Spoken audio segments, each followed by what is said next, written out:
মাৰ্ঘেৰিটাতো দেখিবলৈ পোৱা গৈছে ৰঙালী আদৰাৰ ব্যাপক উৎসাহ উদ্দীপনা। অসমীয়াৰ ভাষা-ভাষীৰ লগতে হিন্দী ভাষা-ভাষীৰ লোকে ৰঙালীক আদৰিবলৈ মাৰ্ঘেৰিটাত ব্যাপক প্ৰস্তুতি চলোৱাৰ পৰিলক্ষিত হৈছে।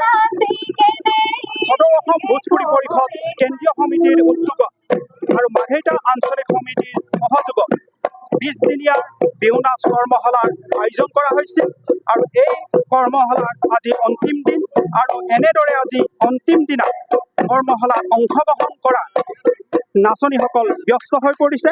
মই মোৰ সহযোগী এই বিহু নাচৰ দেখাবৰ বাবে অনুৰোধ জনাইছোঁ।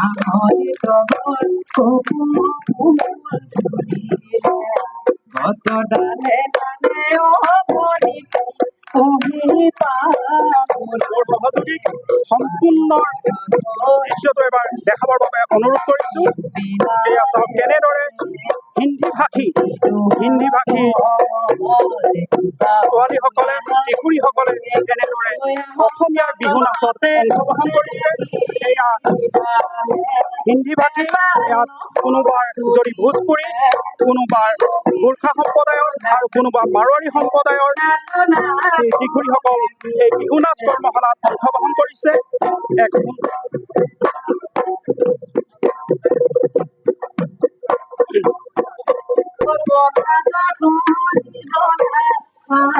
হয়, আজি এই বিহু নাচ সম্পৰ্কত যি সদৌ অসম ভোজপুৰী পৰিষদ কেন্দ্ৰীয় সমিতিৰ উদ্যোগত যি বিহু নাচ কৰ্মশালা আয়োজন কৰিছে, এই আজি সামৰণি অনুষ্ঠানত বিভিন্নজন ব্যক্তি উপস্থিত আছে। আমাৰ মাজত উপস্থিত আছে তিনিচুকীয়াৰ জিলা সাংবাদিক সন্থাৰ সম্পাদক ৰাণাজ্যোতি নেওগ ডাঙৰীয়া। আমি তেখেতৰ পৰা পোনে পোনে জানিবলৈ চেষ্টা কৰিম। হয়, সমগ্ৰ ৰাজ্যই এতিয়া ৰঙালী আদৰাৰ ব্যাপক প্ৰস্তুতি। আমি মাৰ্ঘেৰিটাত দেখিবলৈ পাইছোঁ হিন্দী ভাষী লোকসকলে সদৌ অসম ভোজপুৰী পৰিষদৰ কেন্দ্ৰীয় সমিতিৰ উদ্যোগত 20 দিনীয়া এই বিহু নাচৰ কৰ্মশালা আয়োজন কৰিছিলে। এই সন্দৰ্ভত কি হ'ব? আচলতে বৃহত্তৰ অসমীয়া জাতি গঠন প্ৰক্ৰিয়াটোৰ এটা সুন্দৰ পদক্ষেপ সদৌ অসম ভোজপুৰী পৰিষদৰ। সদায় অসমীয়া অনা অসমীয়া এনেধৰণৰ শব্দবোৰ সদায় চৰ্চিত হয় ৰাজ্যত।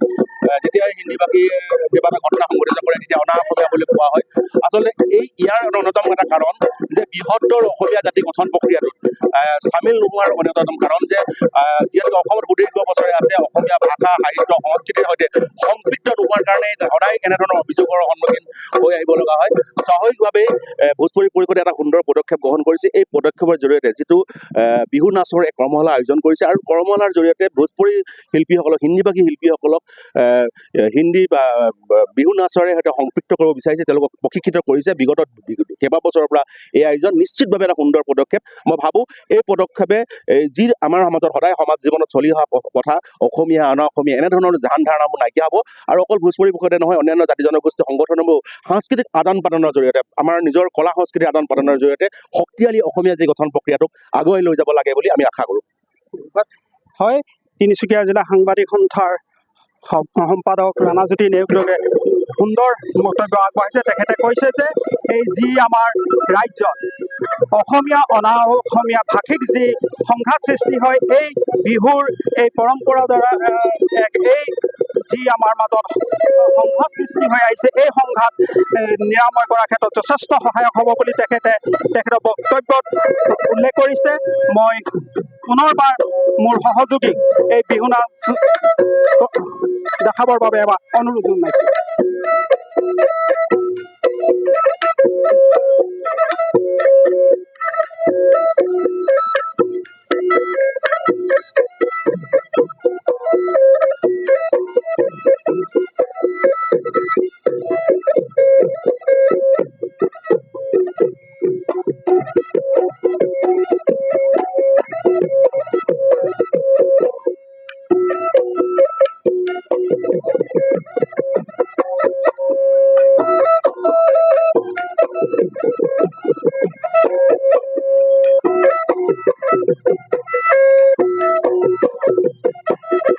এই বিহু নাচ এই প্ৰশিক্ষকগৰাকী আমাৰ মাজত আছে, তেখেতৰ পৰা আমি কিছু কথা জানিবলৈ চেষ্টা কৰিম। হয়, আপুনি যিহেতু প্ৰশিক্ষক হিচাপে আছিলে, কেনেকুৱা অনুভৱ আপোনাৰ? হয়, আচলতে মই মুখ্য প্ৰশিক্ষক হিচাপে নাছিলোঁ, সহকাৰী হিচাপে আছিলোঁ। মুখ্য প্ৰশিক্ষক হিচাপে আছিল শ্ৰীযুক্ত বন্তি হাজৰিকা বৰা বাইদেউ। আচলতে 20 দিন তেওঁলোকৰ মাজত থাকি বহুত ভাল লাগিলে। বিভিন্ন জনজাতিৰ ল'ৰা ছোৱালী আমাৰ মাজত আহি অন্তৰ্ভুক্ত হৈছেহি। তেওঁলোকে ইমান হেঁপাহেৰে বিহুটোক আদৰিছে, সঁচাকৈ বহুত ভাল লাগিলে। লগতে সদৌ অসম ভোজপুৰি পৰিষদলৈ ধন্যবাদ। ধন্যবাদ। প্ৰশিক্ষকগৰাকীয়ে কৈছে এই 20 দিনীয়া কৰ্মশালাত তেখেতে এই হিন্দী ভাষীসকলৰ পৰা যথেষ্ট সহায় সহযোগিতা পাইছে। তেখেতসকলে সুন্দৰভাৱে এই বিহু কৰ্মশালাত অংশগ্ৰহণ কৰিছে। মই বিকাশ বৰুৱা, মাৰ্ঘেৰিটাৰ পৰা DB নিউজ।